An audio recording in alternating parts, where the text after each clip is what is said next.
est-ce que finalement, ça serait pas un cheval de Troie d'avoir donc des usines en Europe pour contourner les frais de douane? On va parler finalement de ça. Donc c'est cet article qu'on attend toujours, MG, BYD, etc. On va en parler donc dans cette vidéo, qui vont s'installer donc en Europe.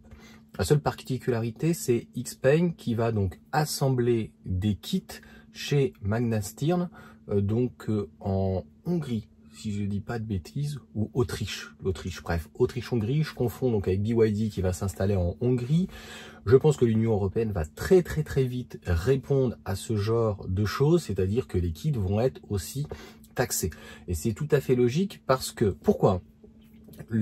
Notamment MG a une surtaxe de 45%, contrairement par exemple à Tesla qui a 7%, parce qu'ils n'ont pas montré patte blanche, c'est tout.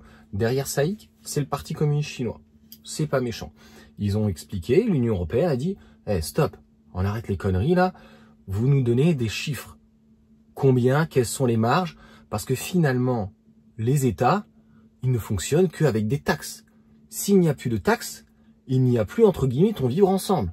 Donc les routes, solvabiliser les cassos, notre État et tous ces politicards, tu vois, comment ils vont faire s'il n'y a plus de taxes? La vidéo commence très mal. Comme d'habitude, les gens vont se désabonner en disant c'est quoi ce véritable facho, c'est pas possible. Oh. Non, soyons sérieux.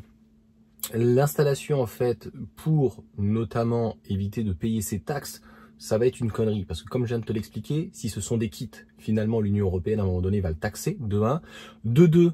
En fait, c'est un véritable, il n'y a aucune transparence et ceux qui ont été le plus transparents par rapport au modèle 3, eh bien, c'est Tesla. Je crois qu'ils ont 7% au lieu de 9 d'ailleurs. Et après, BYD était plutôt transparent. Il y en a qui sont à 12, 20%. Et donc, les pires, logiquement, c'est MG parce qu'ils ont rien donné. C'est aussi simple que ça. C'est, grossièrement, on veut aller sur votre marché. On fait péter le prix. Le prix n'est pas justifié. Derrière, c'est subventionné à mort par le Parti communiste chinois. Le prix, il est éclaté au sol. Allez vous faire foutre. C'est pas la libre-échange, là, je suis désolé. On n'est plus sur un marché capitaliste.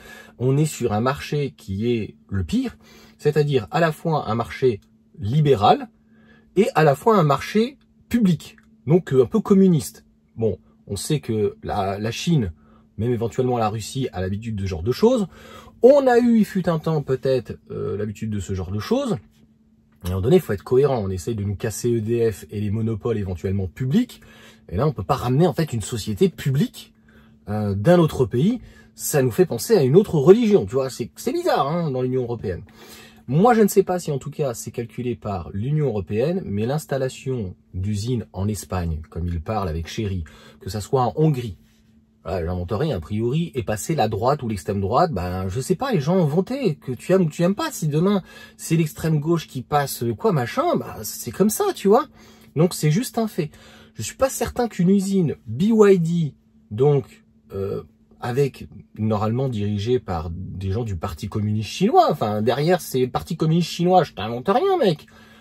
Avec des gens d'extrême droite, en Europe, parce qu'il faut bien comprendre que le communisme 2.0 ou de Wish ou de Che Guevara, franchement à la mort moelle-neu en France ou en Europe, c'est pas le même communisme qu'au parti chinois. Il me semble que c'était le Premier ministre qui s'est fait virer.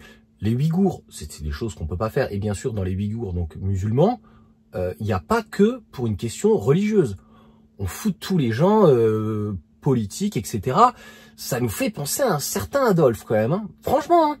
Donc, pareil, en termes d'environnement, environnemental et sociétal, comment va réagir donc des salariés hongrois, autrichiens ou espagnols, peu importe.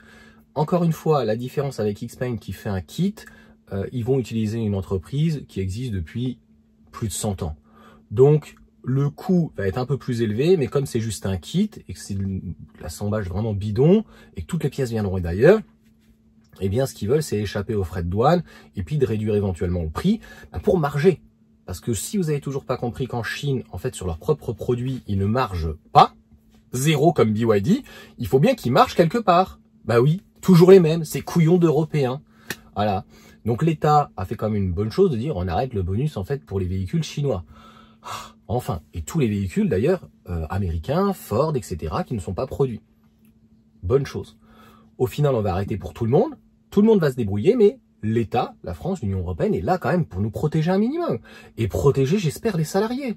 Voilà, parce que si tu as une entreprise chinoise qui vient s'implanter même demain en Allemagne, dans les 3 usines allemandes donc qui ferment, je suis pas sûr qu'en Allemagne, au niveau des syndicats, ils sont très forts, qu'ils soient très contents de travailler à la mode chinoise. Tu vois? Et c'est la différence en fait. Nous, Européens, Renault, qui travaille en Algérie, ou même Stellantis travaille en Espagne, travaille au Maroc, donc en Afrique, en Amérique, du Nord, du Sud, Renault aussi. Nous, Européens ou Américains, qui avons occidentaux, même Toyota à Valenciennes, mais je considère l'Occident, le Japon, l'Europe, même certains pays africains, et aussi certains pays en Amérique du Nord ou du Sud, peut-être un peu moins certains dans le Sud, voilà, c'est un peu borderline, mais ils savent s'adapter en fait au pays. C'est ce qu'on pourrait appeler la mondialisation.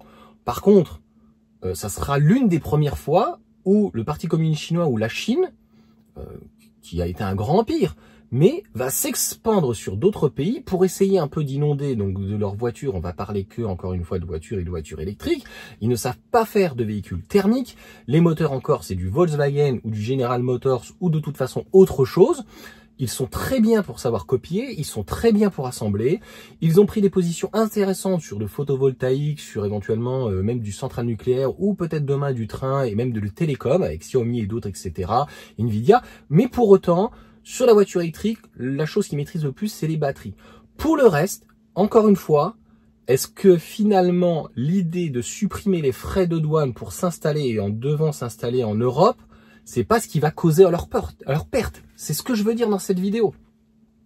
Moi, j'ai bien peur que, et pour les différentes raisons que je viens de te dire, environnementales, va falloir respecter toutes les normes européennes. C'est-à-dire qu'ils respectent aujourd'hui les crash tests, les machins, les bidules, le véhicule est commercialisé. Pour eux, c'est simple. Ils fabriquent chez eux, avec leurs conditions, avec leurs salariés, avec leur manière de manager, leur manière de recruter, de virer un salarié, etc. machin. Ça sera pas du tout la même manière en Autriche-Hongrie, en Allemagne, en Espagne, dans les pays de l'Est, même en Pologne ou autre. Donc, voilà, il y a cette partie-là, et aussi environnementale.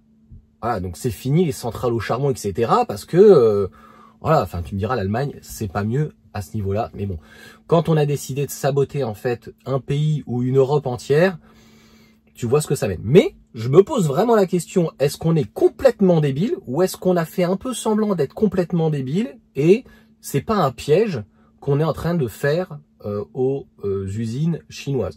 A priori, par exemple sur le photovoltaïque, il y a une usine qui arrive dans le Doubs, une usine chinoise. Je pense qu'on n'a aucun problème en France à travailler avec un pays étranger. Même des fois, on voit comment ça se passe avec le Qatar, les valises, les États-Unis, même éventuellement avec Israël, enfin tous ces pays extérieurs qui peuvent venir influencer l'Arabie Saoudite, enfin qui peuvent influencer l'Europe, la France. Pour autant, là je pense que l'Union européenne a dit Artoun, stop, ça suffit. Là il y a une très grosse incohérence. On vous demande une audit. MG, je te le dis, a répondu non. Et donc on va venir pour compenser ces 45%, parce que là avant ils vendaient la voiture plus ou moins à perte avec une belle marge quand même. Et on voyait bien que le bonus machin, là, se prendre 45% et donc de la taxe, finalement, c'est le client et l'Union européenne qui ramassent la donne. Et ça les emmerde maintenant, les Chinois. C'est-à-dire qu'ils en ont marre un petit peu à la Apple de vendre le téléphone grossièrement à 100 € et derrière qu'Apple leur vend 1000 €. Tu vois, c'est pour te donner un ordre d'idée. Là, ils se disent, attends, on paye déjà donc sur un véhicule à 30 000, on va payer donc 45 plus 20. Alors, je ne sais pas si c'est sur la proportion de la production, je ne sais pas à combien on arrive donc de taxes, mais si on est à 15 000 balles de taxes sur la voiture qui vaut 15 000, il leur reste walou, quoi. Donc, l'idée de venir et de fabriquer, non pas des kits et avec des usines qui vont leur coûter, ça va leur coûter. Et donc, il va falloir gérer la construction, l'usine, tout ce que Tesla, par exemple, a fait en Allemagne. Ce qu'ils ont dû regretter, hein. Elon Musk en premier. Ça a été une catastrophe. Mais à un moment donné, une fois que c'est signé, c'est dans la douleur. Et je me rappelle, avant de faire des vidéos, quand je regardais la MG4, on me disait, ah, les usines, on est en 2025, ça fait bientôt 3 ans. Donc l'usine, on l'attend toujours. Elle n'est pas hyper concrète, ils doivent installer 2 usines, machin et tout. Dans l'article, tu as pas toutes les infos. Donc a priori, c'est d'ici encore 12 à 18 mois. Donc ça fait pratiquement 5 ans. Mais je me demande si ce piège-là, pour les constructeurs chinois, ça va pas se resserrer et finalement que ça va finalement leur coûter beaucoup plus cher de s'installer que de rester à la maison, devoir malheureusement payer les taxes. Mais encore une fois, s'ils veulent s'expandre, ben, et encore, on est cool, hein. Ils construisent leur usine, ils l'achètent. Il n'y a que les salariés qui n'achètent pas. Ils leur donnent un salaire, bien sûr. Il y a un contrat. Mais tu m'auras compris qu'en Chine, quand on a un constructeur, nous, mis à part Tesla, hein, qui a des conditions très particulières, hein, encore une fois, avec le Parti communiste chinois, mais quand nous avons un constructeur européen ou même américain ou autre, qui vient s'installer, comme en Arabie Saoudite, comme au Qatar, comme dans ces marchés, en fait, un peu compliqués, franchement, très nationalistes, dirons-nous, ou peut-être protectionniste, je sais pas comment on peut appeler ça, mais voilà, où tu ne peux pas dépasser 49%, et il faut obligatoirement que ça soit une identité, une unité, une société privée. Très souvent derrière c'est voilà, la Chine, les Émirats arabes, enfin tu vois, c'est toujours en fait derrière sous le contrôle de l'État. Tu peux venir, mais sous le contrôle de l'État. Donc ça, c'est ce qui va différencier demain, et je pense que c'est ce qui causeront leur perte, malheureusement, en Europe, en France, Allemagne, ailleurs, etc. Et que ça risque, pour certains, de les fragiliser dans leur propre pays. Voilà.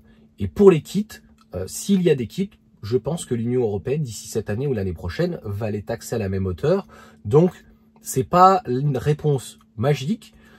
On ne peut pas dire que nous, occidentaux, on soit parfaits, encore une fois, mais il y a quand même beaucoup plus de transparence au niveau du Parti communiste chinois. C'est vraiment très opaque, et c'est normal que la commission, même si elle est mafieuse, des fois véreuse, demande à rendre des comptes, parce qu'en fait, c'est la foire à la saucisse, sinon.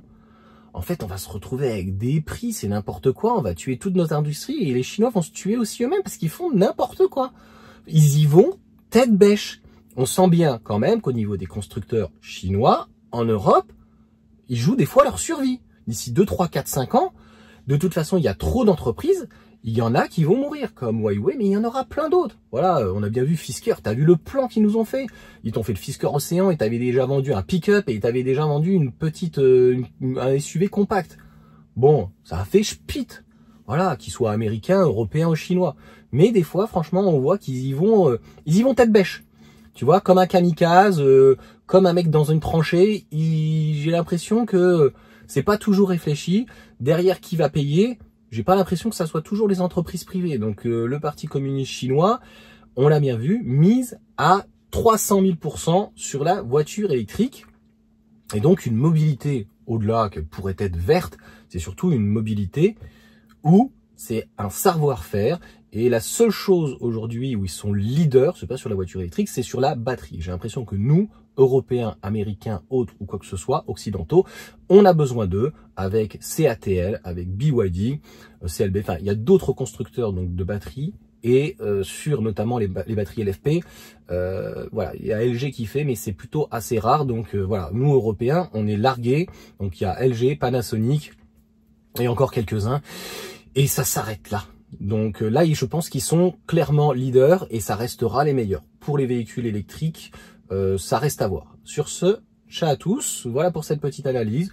Au-delà de parler en fait juste, bah voilà, MG va s'installer, qu'est-ce que ça préfigure? Moi, c'est mon ressenti, c'est mon avis. Vous le partagez, tant mieux. Vous le partagez pas, ben tant pis. N'hésitez pas à le mettre en commentaire à partir du moment donc c'est argumenté et construit. Me dire pas que c'est un truc de PMU machin ou quoi. Je t'apporte des éléments de réponse. Tu mets un petit pouce. Si tu veux t'abonner, eh bien écoute, c'est gratuit.